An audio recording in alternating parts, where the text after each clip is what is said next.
Welcome back. Here's a tweet from Leo. Robin Buckley is one of the best Stranger Things characters. She's only one season in, but she's rocking it. She's got humor and she's pretty badass. We stan a queen. Joining me now is the actor who brought that queen to life in season 3 of Stranger Things, Maya Hawke. Thank you for joining me. Thank you so much for having me. Now, I have to say, when I said you were coming on the show, I was absolutely flooded with tweets and people were just so excited for this. So I have to ask you, when you were joining such an established cast and a show with such a big fandom, did you have any trepidation? Yeah, I was super nervous. I mean, you know, there's so many beloved characters on that show. I love all the characters on that show, and to think that it would be possible to bring in a new character and have them integrate well and have them add and not detract from the magic energy that cast has was risky and nerve-wracking. And I was worried, but then I got there and I got to my screen test, and the Duffer Brothers were so collaborative and welcoming, and Joe, who I screen tested with, was so funny and fun to work with, and I just my nerves had to be put aside because it just seemed like it was going to be such a great experience. Well, you mentioned, wanting to add to the kind of belovedness of the show. And I mean, Robin really resonates with so many people. I want to read a tweet from a fan, Selena Ray, who said, Robin is the first confirmed LGBTQ plus character in the show. And how important was it to you to be really honest about your portrayal of her? Was that something that you were thinking about at all? Yeah, I mean, a lot. Between, the significance of the fact that this show is so popular that it airs not only all over America in red states and blue states, but all over the world. And you can kind of find whatever show you want to find if you go looking for it.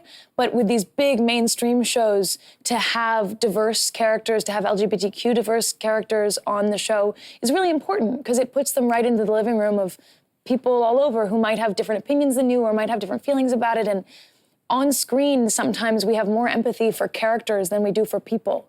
And if you can open up and love a character and then love them for being their true selves, maybe it could help somebody open their heart to loving real people and their next door neighbor. And so it was really important to me, and it was important to do justice to her and justice to the time period and the significance of what that would be like in the 80s. And so I did a lot of reading and research and talking to my parents about, I don't know, what it was like then for young gay youth. And it was really, really important. Yeah, somehow I evaded all of the spoilers around that. So when I got to that episode, it was just so amazing. It was so moving to watch that. How much did you know going into filming the season that was where things were going to end up? It was always a question mark in the beginning, the first couple episodes, and we had a lot of meetings and a lot of conversations about what the best journey was for Robin, what the most truthful journey was, and we ended up deciding that was just who she was. Like I think that if you go from the beginning of the season, you can feel it in her. Like she's got these kind of walls that are up and this toughness, and then as she goes through the journey, she becomes more and more vulnerable and more herself. And I don't know, it just felt really true to her. And that was the decision we ended up all making. I want to read this tweet from Caroline Framke, who says, all I'm saying that is if Joe Keery and Maya Hawke want a Stranger Things spinoff, I will be there. Would you have a dream spinoff with Joe Keery? What would that be like?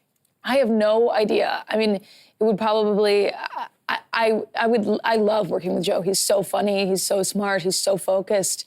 And I can't imagine what the spinoff would be. I feel like it's so special to be within the world of Stranger Things and within the world of all those other characters, but I'm game, Yeah. Well, speaking of being in the world, Matt Silverman tweeted, honestly, the scariest scene in Stranger Things 3 is Steve and Robin touching the floor of a movie theater bathroom. And I actually saw that these scenes were shot in an old mall. Was this also shot in that same old mall space? No, I mean, if you notice, that bathroom is so beautiful and so well designed, and the Duffer Brothers constructed, we were in the mall, but they constructed a kind of fake set bathroom to shoot that scene in, because there were some really specific shots of going overhead, over the stalls, and the feet in the doors and the colors, and it was all really specifically planned and carefully organized, and so that was a set. But we were in a mall. Did being in the actual mall, did that help you get in that kind of 80s Totally. zone I mean, mood? the whole thing was totally set up like an 80s mall. I mean, every 80s Gap, the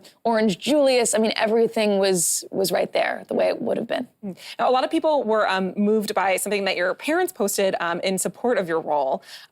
Your dad wrote on Instagram, some of you may have missed her in last year's BBC production of Little Women. Some of you may have missed her work at Juilliard. I know many missed out on numerous high school productions. Heck, I even missed a few, and I'm her father. Some of you may know her music, some may not, but ladies and gentlemen, get to know Maya Hawke. She's the real thing. Have you learned anything about navigating public life from your parents? Yeah, I have. I mean, I've gotten to watch them go through navigating both being an artist and then being a public personality my whole life. And that's something a lot of young people who go into this business don't have the privilege of doing. And it's really a huge advantage and privilege because this part is hard.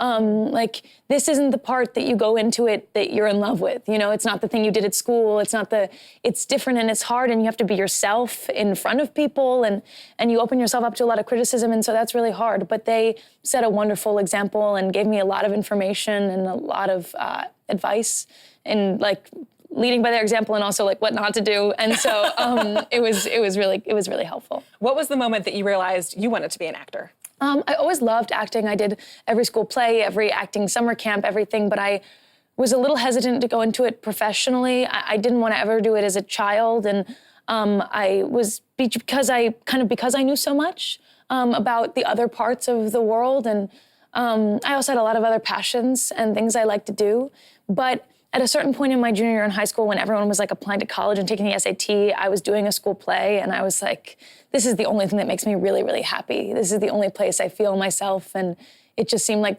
life is complicated enough. Why not try to pick the career that makes you feel the best? Yeah. Yeah, absolutely. Well, I want to talk about some of your other work as well.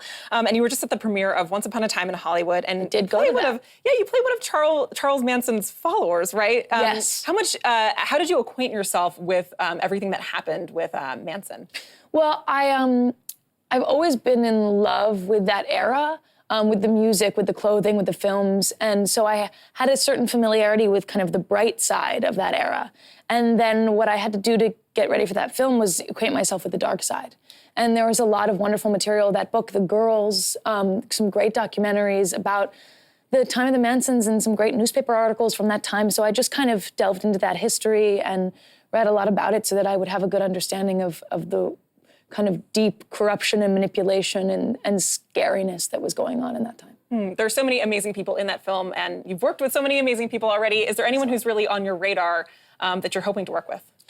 I don't know. There are so many people I want to work with. There's so many talented actors working these days. Since I was like a little girl, I've always dreamed of working with Meryl Streep, but like who hasn't? I mean, it's like who amongst us? That's not really an original idea. So, but I don't know. I'm excited to work with anyone who's excited to work. Yeah, and you have another film coming out later this week called LADYWORLD. Yes. I understand it's about teenage girls who get trapped at a birthday party after an earthquake. It seems like there could be some parallels between Stranger Things. Well, it's kind of inspired by Lord of the Flies, and it's a little bit more about how when we're confined, the darkest parts of our psychology come out. But the amazing thing about making it was, though it was kind of about the dark side of kind of confined female energy and that sort of manipulative high school and middle school, like sleepover girl energy.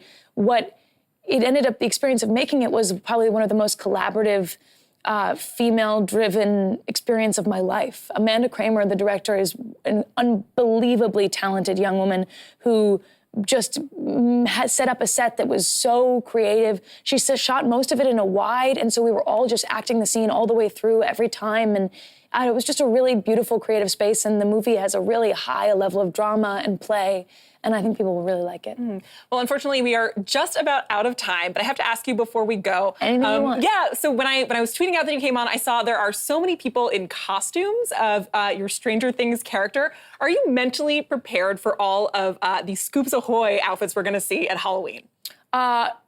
I think I am partially mentally prepared. I've seen a lot of costumes of a lot of family members of mine walking around the street at Halloween parties in my life. Myself will be scarier, but I'm actually just really excited. I love the people love the costume. I love the people love the character, and I hope that this Halloween they have fun dressing up as Robin and Steve as I did. Yes, well, thank you so much for joining me. Thank you for having me. It's really nice to meet you. Yes, you too. And you, of course, can watch Stranger Things on Netflix, and Once Upon a Time in Hollywood is in theaters now. More AM to DM is coming up next.